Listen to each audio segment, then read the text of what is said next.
Run up the hill and walk down and run up the hill for the same amount of time that you would jog. Jogging's easy because it's lower intensity. So you run high up the hill, then you jog down. Your heart rate's going to go up. So the more intense that you do any exercise, the higher the heart rate, the higher the calorie burn. We say you can't outrun a donut. Well, you can. It just takes all day. It's like that type of thing. You can burn a lot of calories, and everybody's saying, calories don't count. Yeah, calories count. It's just a measure. It's a measure, but it's whatever diet you choose, it comes down to you can eat paleo or keto or whatever you want, but if you overeat, you're going to put on mass. That's a conservation of energy. You're not going to be able. You can only transmute energy. You can't destroy it or create it. You can change it. So if you overeat, you overeat. But if you go and do crazy, amount of volume of work, not crazy but high, right? You're going to burn up more calories. I mean, we live in the most sedentary time in history, right? Where people, you do an hour workout and it's like, oh my God, an hour workout. Where most people, back in the day, they were on the farm, they're working 12 hours a day. It's no big deal. So this is, again, what I love about this is this allows average people to do extraordinarily levels of work capacity. You can do more work in a pure physics sense with a kettlebell than you can with any other tools. It's like, well, yeah, I can do jumping barbell squats. It's like, yeah, go ahead, do that. I'll wait here, I'll call the ambulance when your spine falls off, okay? It's not sustainable. This is sustainable. Tracy doesn't talk about it. She's done some amazing, like Guinness Book of World Record, crazy stuff. She snatched the 12 kilo nonstop for an hour. What?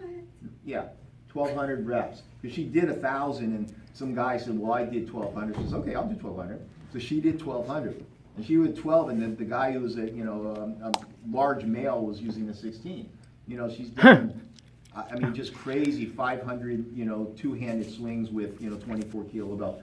Just real, feats of strength, feats of endurance that if we had the forethought, we would have got, Guinness Book certified. But those types of things, she did her snatch test at the first strong first cert with a 20 kilo belt at the end of 3 days. Okay, that's a huge feat, right? So she does this stuff where she'll do 900 rep workout and then she'll probably do 5-minute swing snatch test and all this other stuff. Huh? Inside joke. Okay. I thought you were talking. But I'm just saying, for regular people, you don't have to be a competitive style athlete to get unbelievable strength and endurance and work capacity from the kettlebell swing. You just have to be determined and progressive. Like, you asked, what did I do in, gymnastics? We after we stretch, before we do double backs, we do forward rolls and use straight leg forward rolls. And it was just warm up, move more, just like you did here. You did the deadlift, then you did the high pass, then you did that. That's the thing. When I was, at an elite level of gymnastics, we didn't not warm up because we were elite. We warmed up more. So it's like those progressions, what you learn today, it's not like, oh, well, now I'm advanced, I can skip all that. You always stay with the progressions and the basics because that's the practice. Like she said, learn, practice, train.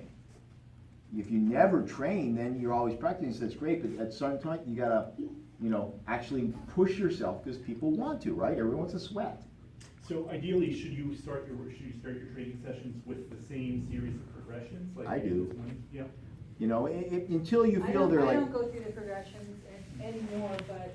yeah, you've done it 500 million times. No, I didn't.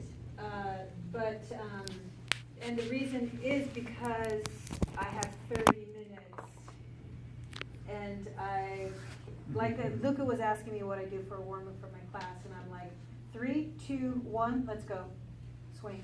That was the warm-up. So not that I don't believe in stretching and all that other stuff, but she is unique in this. Let's put it be this, honest. You know what? I have been leading classes for how many years now, and everybody started the same way. My every workout, in fact, you'll see it in the swing book, starts with 4 sets of 10 swings, 2-hand swings. For years I started out. Now I have a new little progression of swings. So I don't do the progression of the drills, but I do my swing every workout is my swing progressions. Every single workout is my swing progressions. When I have a snatch workout, it's my snatch progressions. Because sometimes I don't know what I'm gonna do exactly. Maybe I don't have a snatch goal, but I still have to snatch because I still wanna keep that foundation of strength and skill, right? So I go into the gym and I'm like, okay, what is the first progression for snatches? It's a swing first and then it's a snatch. Just like touch the handle 4 times, switch hands. That's a progression in my swing training. I have progressions in my snatch training. So I go out in the gym and I do, so it might be, okay, what's the first one? 2-hand swings, here we go. 4 sets of 2-hand swings, 5 sets of 2-hand swings. Maybe it's not 10, maybe it's 20. I'm gonna start out with 4 sets of 20. Maybe the rep theme is 40, so I've gotta get to 40. So I do one set, 10, 20, 30, 40. So yes, I always start out with 2-hand swings. I never, ever, ever start out a workout with 1-hand swings. Ever, ever. So the progressions that I use, yes, that's exactly yes, the answer is yes. Every workout I do is my swing progressions. But Which until ones I somebody focus on? has their form dialed in, doing the deadlifts, doing the hike pass, doing the hovers, those type of things, you can't go wrong. Until you're sure your form is squared away. You know, and if something goes wrong, you can always go back to those, because that's the practice. And there are workouts you can do that, like, you know, one of my favorite ones, especially for guys that like to swing heavy, right, is that one where you start out, you just workouts that reinforce that hinging pattern. Some nice, strong deadlifts, nice, strong, powerful deadlifts, and then stepping away from that bell, and then boom, boom, boom, just recreating, you know what I'm saying? So it's like, the training isn't so much to deadlift more, the training is to reinforce that power in that hinging position. So Yeah. There's I'm just one- always interested, yeah. like, how far back should you take the progressions on a regular basis, right? I mean, the learning progressions. Yeah, So yeah. it's like Depends yeah, how I guess automatic it's very they are. personal, right? Depends how automatic they are. Mhm. So the 4 levels of mastery? It's 4 levels of mastery. So there's unconscious incompetence. You don't know what it is and you can't do it. So you know what a Zercher squat is? Yeah. Okay. Yeah. Who doesn't know what a Zercher squat is? Okay. So you don't know it, you can't do it, right? Because you don't know it. That's step 1. Then conscious incompetence.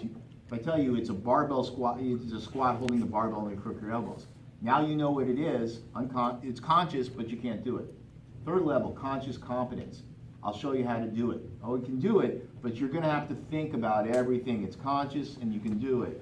And then unconscious competence, mastery, automatic pilot. So when you get to the point where you know how to hinge, and you never mess up your hinge, and you never unpack your shoulder, and you never round your back, then you can just do what you're going to do. But it's rare that you're going to go wrong going back and reinforcing your basics. Now, if you have no time, yeah, sure, you go in and you jump in, but you can't go wrong doing that until it's well, autopilot. let's say you're on vacation and you go into the hotel gym and they don't know what kettlebell is and all they have is a 32. You know what I'm saying? You're not gonna just step in front of it and start swinging at 32. Right. You're gonna go back to, okay, well, let me warm up, let me deadlift, let's see what this weight is. You're not gonna not swing it. Right. But you know, you're like, okay, here's my opportunity where I get to start moving it, start doing single swings, then do, you know what I'm saying? So there's always applications for going through the drills that reinforce the correct form and Techniques. skill. Yeah, so. Do you take the time to write it down every time, that's what you do? You know, it's really interesting, yes, but not, it's 50-50. 50% I design the workout before I go into the gym, and 50% of the time I don't know what I'm gonna be doing. I go in order, I find my inspiration through the workout, and I go, God, that was brilliant, I gotta write that down. So but here's the nice thing about it, because I always go in order, remembering the workout is very easy. Because I'm like, yeah, I did that, and then I went there, and then I went there, and then I went there. It's never random. It seems random to somebody who doesn't do it all the time, but it's never random. It's always very, there's a reason. Systemized. It's very systemized. But I find inspiration in my workouts all the time. All the time. So. Casey, we just got a question. You ever calculate the total load in a month or a couple weeks or over time, like 3 months, how many swings in total you've done and Okay, add them up or compare them or stuff like that? No, I have done it, Yeah. but I don't really feel like I need to do it because I know who I am and I know what Yeah. I do. Yeah. And the only thing I would do with that information would be to tell other people about it. Yeah. And that's a catch-22 situation, because you'll have some people that are inspired about it, some people that are pissed off about it, and some people will go, well, who do you think she is? So what? She's It's true. bragging. I mean, I've had comments say that I'm full of myself because I posted something that I did that was sensational like that. It was a lot. I'm not trying to And, be sensational about it. It's just what it is. So I've gotten to the point now, and I haven't even posted anything for many, many years, because I just don't want to open myself up to criticism. Yeah, yeah. More than like I said, I know what I do. I know who I am. So it's, Yeah. But sometimes I do it for clients. Yeah. Like, did you know you just moved 10,000 pounds in that workout? It's really easy Sure. to figure out. Like but- for me, it would be interesting to find out, to know these things so I could kind of adjust and I mean, for experiment instance- with for other people. instance, way back in the day, somebody posed a 50,000 snatch challenge over a year's time. Okay. Okay?